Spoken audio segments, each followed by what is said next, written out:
Nah, inilah kenapa dimulai di policy yang baru waktu itu Pak Jokowi di tahun 2017-18 mulai menghasilkan hasilnya hari ini ketika apa? Hilirisasi sumber daya alam itu harus terjadi di Indonesia.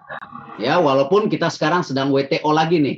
Ya, baik nikel, apakah nanti boksit, apakah lagi nanti isu kelapa sawit, bahkan kemarin EU sudah menciptakan yang namanya Green Industrial Plan. Artinya apa? Mereka ingin pelan-pelan menutup market kita. Jadi market kita harus dibuka, tetapi market mereka harus ditutup dengan alasan-alasan policy yang tentu disusupi. Ya, ini dinamika yang terjadi karena kalau kita lihat data ekonominya tadi menuju resesi.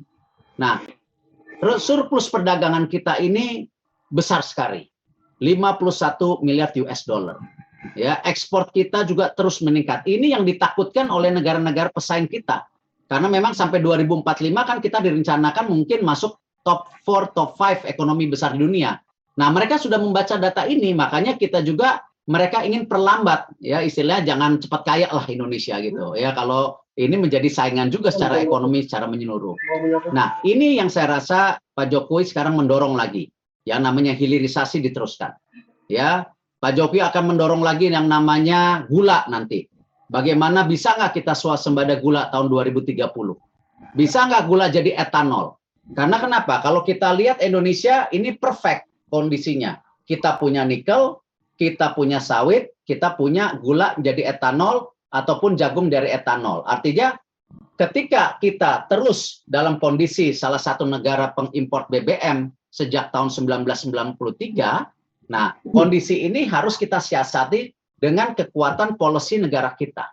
Ya, nah inilah yang kenapa kemarin kalau kita lihat juga sempat pemerintah juga merevisi harga Petralite turun dari 13.900 ke 12.800. Itu bukan apa, karena memang harga dunianya sedang turun. Tapi bahaya kalau kita ngelihat grafik daripada harga BBM ke depan, ini masih terus naik. Apalagi kalau kita lihat sekarang China mulai tumbuh. Apakah harga BBM kembali ke 87-90 dolar? Kita tidak tahu. Kita lihat saja. Mudah-mudahan jangan. Nah, ini yang kita lihat juga kenapa pemerintah tetap hadir. Kalau tadi asumsinya BBM. Ya, pemerintah ini tetap mensubsidi yang namanya solar itu Rp6.500 per liter. Pemerintah membantu per liter.